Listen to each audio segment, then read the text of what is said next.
Mesdames, Messieurs, des éléments tels que le raffia, le plastique sont là quelques éléments utilisés par celui que nous vous proposons en cet après-midi. Thomas Diabar est un entrepreneur qui s'est investi dans l'innovation et la créativité. Il est d'ailleurs reconnu comme l'icône internationale dans la manipulation des éléments locaux pour nous produire quelque chose de merveilleux. Nous vous proposons tout simplement de regarder cet élément et de revenir juste derrière pour la conclusion.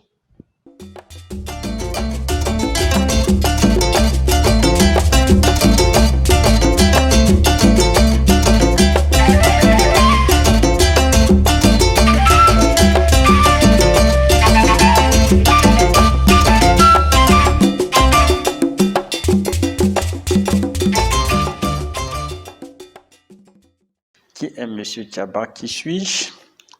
Voilà, je suis né en EDA en 1971. J'aime bien dire tout ça. Et nous sommes partis au village, j'avais déjà 7 ans, donc j'ai découvert le village à 7 ans. Et c'était malheureusement ces villages qu'on n'a plus aujourd'hui, inspiratifs. Et j'ai découvert là-bas que j'étais quelqu'un de solitaire. Comme je n'étais pas né au village jusqu'à 7 ans, y arriver, j'étais plus observateur. Et cette observation, je crois, m'a formé. Parcours académique, je sais que ça intervient dans ce que je fais, mais ce n'est qu'une petite partie, si je comprends, par instruction, éducation classique. C'est pour cela que je me dis, ça intervient, mais très peu. Du moins, j'ai eu un bac D en 1999. Je suis arrivé à l'université, une université qu'on ne connaît plus aujourd'hui. C'est-à-dire, on est boursier, on a 30 000 francs par mois, et puis on est bien nourri à 85 francs. Je me suis arrêté en première année biologie. À l'époque, on appelait sciences naturelles. Donc, je me suis arrêté là avant de continuer mes études, mais pas en sciences, mais aux arts en Suisse. En réalité, je ne me suis jamais senti professionnel de quelque chose. Je sais que je suis parti en Suisse en 1995 pour faire les études des arts. C'est vrai, je n'étais pas destiné à ça, je pensais faire la médecine. Mais quand j'arrive en Suisse, il était plus facile pour moi de m'inscrire dans une école des arts que dans une école de médecine. Et dès que j'arrive, je constate que l'Afrique a énormément de problèmes. Et j'aime dire ça. Je connais l'Afrique, ou j'ai connu l'Afrique en Afrique, mais j'ai compris l'Afrique en Europe. Ce qui veut dire que tout ce que j'entreprenais, même au niveau de mon école, d'ailleurs, j'ai soutenu sur le projet qui est devenu l'ICALO plus tard. Donc j'ai vécu dans cette idée qu'il faut changer quelque chose en Afrique. Sans moyens peut-être, mais ça a été mon obsession. C'est là que je me dis, et parcours académique, je ne sais pas. Voilà, l'idée de l'ICALO déjà me vient lorsque à l'université, nous sommes étudiants, je dirais, nous sommes parmi les derniers étudiants gâtés, s'il faut dire ça. Moi, j'ai mon bac à Ebolova, j'arrive à Yaoundé, on me surprend un jour que je suis boursier, je ne sais pas pourquoi. Je dois prendre cet argent, chaque mois les autres me regardent sans savoir pourquoi ils n'ont rien. Alors, quand il faut arrêter les études, je me dis, mais attends, j'arrête les études. Quand on supprime l'université, on supprime la bourse, et on demande de payer l'université au bout de 2 semaines, coincé, mais il faut faire quelque chose. Comme je me suis toujours dit, je ne suis pas n'importe qui. Il fallait donc prouver que je n'étais pas n'importe qui. C'est là où j'entre dans la créativité. Donc, j'ai créé à l'époque un genre de carte de vœux que je fabriquais à partir des feuilles de maïs, des petits morceaux de bambou, etc. C'était un mélange de tout et tout de suite ça marchait. La première carte que moi je fais comme essai, c'est vendue et c'est ça qui me donne l'idée que pourquoi on est pauvre? Il faudrait créer des choses qui ne sont pas vulgaires et de là, nous pouvons avoir nos sous. Donc, quand je pars en Suisse, dès que j'arrive en Suisse, je me suis donc dit, je dois créer un espace au Cameroun où j'apprends aux jeunes, où les gens viennent s'inspirer pour comprendre que la vie, en fait, c'est pas aussi compliqué que ça. On peut se faire de l'argent à partir de ce qui est négligé. Donc, c'est là l'idée de l'ICALO. Il faut partager la connaissance. La motivation de la création du centre en 1999, je dirais plutôt en 1997, parce que c'est là où je décide carrément de créer un centre, et j'étais encore en Suisse. C'est quoi? C'est que je constate que nous, les Africains, nous sommes très faibles techniquement. C'est-à-dire en ce qui concerne la technique en général, nous sommes extrêmement faibles. Je me suis donc dit, essayons de créer un espace où on se relaie les informations sur la technique, sur la connaissance, pratique, je veux dire, pratique. Je veux créer une machine, je veux fabriquer un outil, il faut qu'on puisse relayer les informations et avoir ça concrètement. C'est ça la vraie motivation. Donc il faudrait que nous créions nos choses. C'était ça. Nous, quand je dis nous les Africains. Bon, mes objectifs, c'était, j'ai même dit centre culturel et technique, parce que dans la culture, je me suis dit, ça peut nous aider à savoir, à connaître qui nous sommes, comment sont les autres. Et technique, je me suis dit, ayant déjà ces informations et ayant des connaissances pratiques sur des choses concrètes, nous pouvons aller de l'avant. Donc, sortir de la pauvreté et des complexes. C'est ça vraiment ça. C'était là l'objectif, sortir de la pauvreté et des complexes. Nous avons eu à réaliser certains appareils, donc le premier, le séchoir. Et j'aime bien l'idée de ce séchoir parce que c'est la première machine qu'on décide de fabriquer. Et comment? La petite histoire, c'est que c'est un monsieur qui vient régulièrement au centre et qui s'intéresse aux ordinateurs. Alors là, on lui demande à chaque heure de payer 100 francs. Il dit qu'il n'a pas l'argent, il ne peut pas payer. C'est là que je lui demande, mais comment, quelqu'un de grand de taille comme toi, un bel homme comme toi, bien habillé toujours, comment tu peux manquer de 100 francs? Il dit, ah, ce sont les choses de la vie. Je lui dis, chez nous, à l'Icalo, il n'y a pas de pauvres. On ne peut pas être dit qu'on est pauvre, on ne peut pas nous fréquenter et ne rien faire. Le chômage pour nous n'existe pas. Alors, si vous êtes prêt, on vous trouve une activité. Il dit laquelle c'est? Je lui dis par exemple fabriquer les cartes de vœux. Quand je lui montre les cartes, il dit mais c'est trop fin, je ne peux pas regarder mes gros doigts, je ne peux pas les faire. Je lui dis bon voilà, moi j'ai le projet de fabriquer un séchoir. Il dit quel séchoir? Il dit un séchoir qui sèche les légumes, les fruits et tout ça. Il dit ah mais tiens, là ça a l'air bien.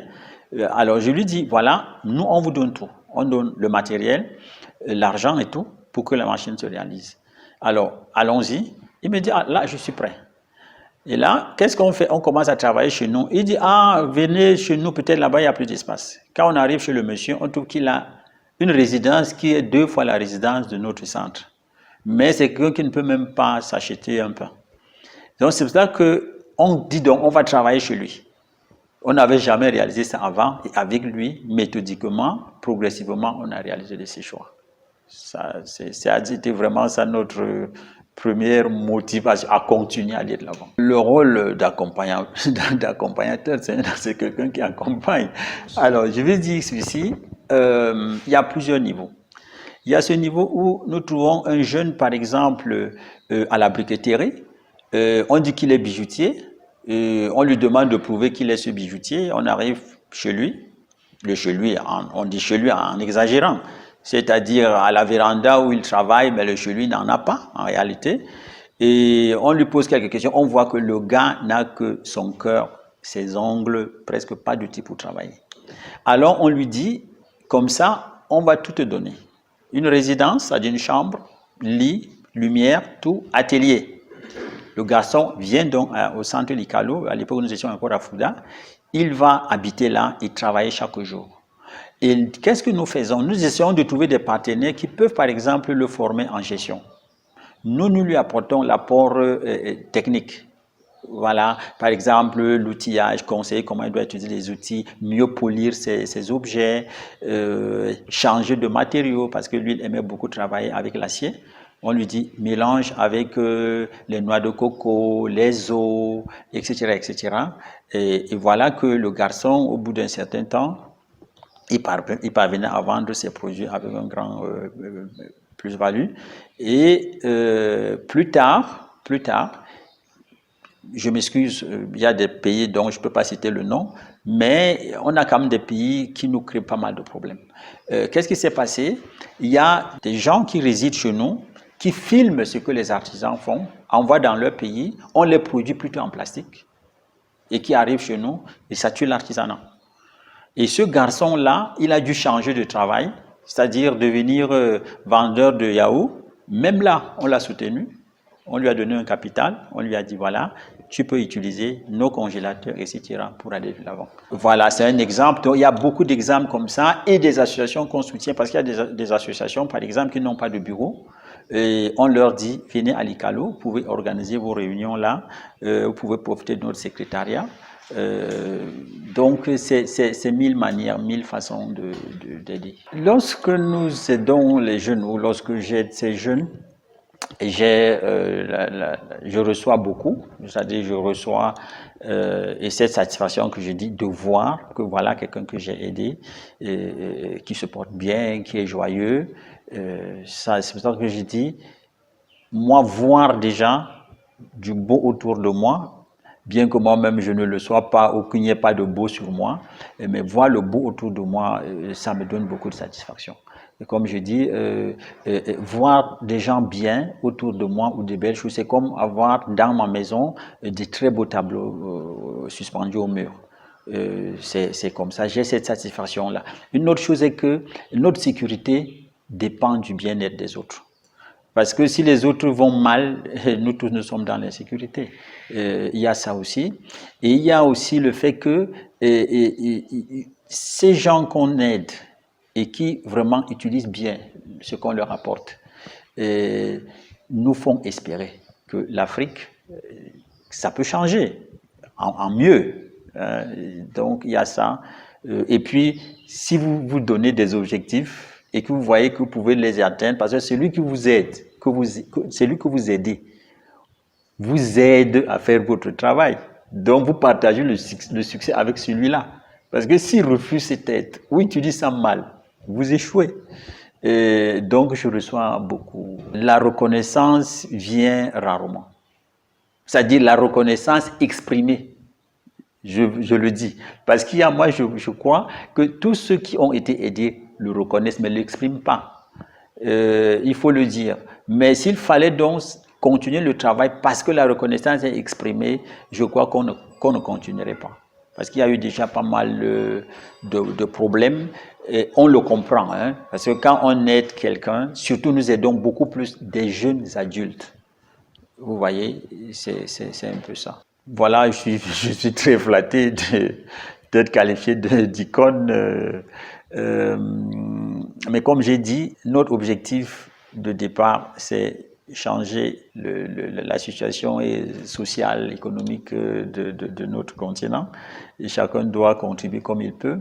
Et pour ce faire, comme nous ne sommes pas riches, parce que si nous sommes riches, si on serait riches, on déployerait des milliards pour réaliser de très grands projets. Mais comme nous n'avons pas ces moyens-là, nous devons utiliser notre cerveau. Ça, c'est un capital énorme. Donc, nous faisons la recherche. Nous faisons la recherche, nous faisons de l'exploration. Aujourd'hui, avec Internet, on parcourt le monde entier. Moi, j'ai la chance supplémentaire que je vis en Europe, donc je parviens à m'inspirer de tout ce qui se passe dans le monde. À partir de là, surtout de ma maîtrise de ma brousse, c'est-à-dire du village. Certains se seraient complexés. Non, je maîtrise, je connais très bien la forêt. Alors, cette maîtrise-là me permet donc d'avoir de l'imagination et de créer. Et c'est ça qui fait qu'aujourd'hui, avec fierté, avec beaucoup de fierté, nous présentons nos produits à base du raffia. Parce que le raffia, qui est un mot malgache, raffia, c'est un mot malgache, ce n'est que une membrane de la feuille du palmier de raffia. Et c'est ça qui est connu dans le monde. Alors, le liège, ou la partie spongieuse du raffia, est négligée. C'est considéré comme éphémère, ça ne dure jamais, ça part vite. Et c'est là que nous avons approfondi nos recherches et nous découvrons aujourd'hui que nous sommes en train de proposer au monde, je dis bien au monde, un nouveau matériau. C'est-à-dire qu'il peut être utilisé dans la décoration, dans l'automobile même, dans la carrosserie de beaucoup de choses. Beaucoup de choses sont réalisées ailleurs, dans le monde, ça n'arrive pas chez nous. Et je trouve terrible que dès que, je ne sais pas, Rihanna ou qui chante aux États-Unis, la chanson est à Yaoundé demain. Et il y a même des chansons qui sont encore dans les studios, dans les restaurants, qui sont déjà au Cameroun, mais pas la connaissance. Donc, nous essayons d'apporter ici tout ce qui est réalisé dans le monde et qui soit possible chez nous, sans toutefois avoir besoin d'importer quoi que ce soit. C'est pour cela que, en matière de plastique, nous avons découvert que une bouteille d'eau minérale d'1,5 litre nous donne 11 mètres de fil et 3 bouteilles suffisent à remorquer une voiture de Douala à Yaoundé. Vous imaginez? Je crois que nous sommes attaqués à plus gros que nous. La recherche. La recherche, déjà, parce que quand on fait la recherche, on n'est pas toujours sûr de trouver quelque chose. Mais on consomme du matériel et beaucoup d'argent. Ça, c'est un problème. Deuxièmement, heureusement, ça commence à changer. Se faire comprendre dans notre société. C'est-à-dire se faire comprendre qu'est-ce que nous voulons, qu'est-ce que nous faisons. Voilà nos difficultés. Le reste, ça va de soi. Il faut payer le loyer, il faut payer l'électricité, il faut aller chercher la matière première, etc., etc. Nous formons beaucoup plus dans les 2 ans qui vont suivre. Pas formel, nous ne sommes pas encore bien structurés dans la formation, dans notre programme que nous avons depuis pas mal d'années. Avant, nous avons beaucoup enseigné les matières informatiques, dont l'informatique était un temps vraiment... Mais on a dit, on arrête l'informatique, on va se concentrer sur la création. Donc aujourd'hui, nous formons les gens qui travaillent avec nous. Juste que il y a des institutions comme le ministère de la Jeunesse qui nous demandent de créer des modules de formation pour les jeunes. Et nous sommes sur ce projet de formation. On pense que l'année prochaine, ce sera déjà possible. Je suis très espérant parce que là, déjà nous sommes compris. Dès que les gens voient nos produits, ils comprennent ce qu'on veut. Et nous-mêmes, nous avons beaucoup plus d'aisance à parler de ce que nous faisons. Peut-être parce que nous avons déjà tellement de réalisations qui nous aident à mieux nous exprimer. Donc, nous sommes pleins d'engouement par rapport à l'avenir. Je dois dire que je suis plus qu'émerveillé. MBS, je l'ai découvert au Palais des Congrès. J'ai été agréablement surpris de la spontanéité des responsables de la chaîne et du professionnalisme. Là, on voit bien que la performance, comme on dit, la valeur n'attend point le nombre voilà. Je trouve la télévision très performante. Il faut déjà dire qu'est-ce que être entrepreneur. Moi, je dirais avant de conseiller les gens de s'y mettre ou de décourager, parce qu'on peut faire mieux que d'être entrepreneur. Moi, je dirais qu'il faut d'abord avoir l'esprit d'aventure. Si on n'a pas un esprit d'aventure, ça ne sert à rien de se lancer dans l'entrepreneuriat. Aujourd'hui, il faut donc avoir l'esprit d'aventure, il faut avoir beaucoup de courage, il faut développer l'inspiration. Développer l'inspiration veut dire quoi? Ça veut dire s'intéresser à tout, ne pas négliger quoi que ce soit. Et l'Afrique a besoin d'entrepreneurs, il faut le dire. Ça, vraiment, on en a besoin. Il y a une idée qui circule, que les Camerounais n'aiment pas consommer ce que leurs frères font, fabriquent. Les Camerounais aiment consommer ce qui est importé. Moi, le travail que nous faisons m'amène à penser autrement. Je constate que les Camerounais aiment ce qui est bien fait. C'est-à-dire que même si on est Camerounais, on voit bien qu'on est Camerounais assis par terre en train de faire quelque chose. Tant que c'est bien fait, les Camerounais apprécient et achètent. C'est ce que moi, personnellement, j'ai constaté ici. Et aujourd'hui même, ça tourne à un genre de patriotisme qui me surprend. Les gens vont dire « Ah, mais tiens, je ne savais pas que mon frère peut faire ça. Je préfère acheter chez mon frère que d'acheter ce qui est importé. » J'entends ça. Et ça me couvre d'émotions. Je me rappelle dernièrement, nous étions au marché des fleurs et on a dit, on va combattre les fleurs artificielles qu'on nous vend. Nous-mêmes, nous sommes capables de les faire. Certaines personnes vont déménager d'ici parce qu'il y a une femme qui est venue, m'a dit, take 5. C'est-à-dire, pour moi, c'était incroyable. Oui, c'est-à-dire que certains considèrent que non, il y a ce combat qu'il faut mener. Ils sont nombreux. Produits qui jusqu'ici étaient importés. C'est-à-dire, nous, on a fait de ça notre spécialité. Essayer de garder l'argent au pays. Ne pas sortir l'argent pour des choses importées n'importe comment. Donc aujourd'hui, nous aimerions couvrir tous les événements. Si on a la joie, c'est-à-dire un frère a eu des galons, prenons les choses qui viennent du cœur. On aimerait que ce soit ainsi. Et à Noël, pourquoi toujours importer l'arbre de Noël? Mais c'est terrible. Mieux couper encore le sissongo et décorer que d'acheter du plastique qui vient d'ailleurs. Et là, nous proposons déjà des arbres de Noël fabriqués en raffia. Et si c'est à Pâques, nous offrons des produits pour Pâques à l'international. Donc en Europe, Pâques, ce sont les œufs, Pâques, c'est les lapins, etc. Nous fabriquons ces produits-là en raffia. Si c'est un enterrement, il faut accompagner notre personne qui était chère. Nous proposons des couronnes. Des couronnes pour la personne qui est partie. On n'achète pas par pitié, mais parce que c'est excellent. À l'international, c'est compétitif, c'est standard.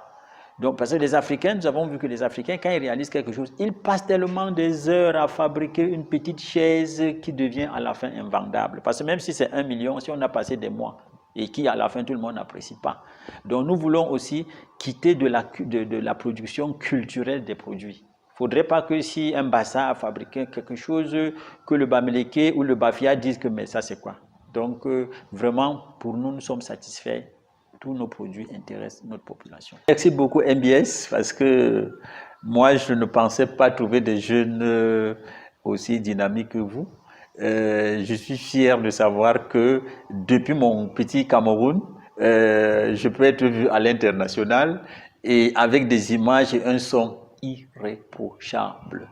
Et c'est ça que je demande. Qui vais-je demander à Maria cette fois-ci grâce à ce cœur façonné grâce au raffia? Mesdames, Messieurs, nous étions à la découverte de ce jeune entrepreneur, Thomas Diabark, qui a accepté s'investir dans l'univers entrepreneurial et nous produit des éléments pitoyables à partir des éléments locaux tels que le raffia. Nous nous reverrons très bientôt dans le cadre d'une autre édition One Startup One Story. D'ici là, portez-vous bien sur nos antennes, YouTube MBS TV Cameroun, Facebook MBS TV. N'oubliez pas de vous abonner, laissez des commentaires, likez, qu'ils soient appréciatifs ou dépréciatifs. Cela contribue à des productions meilleures.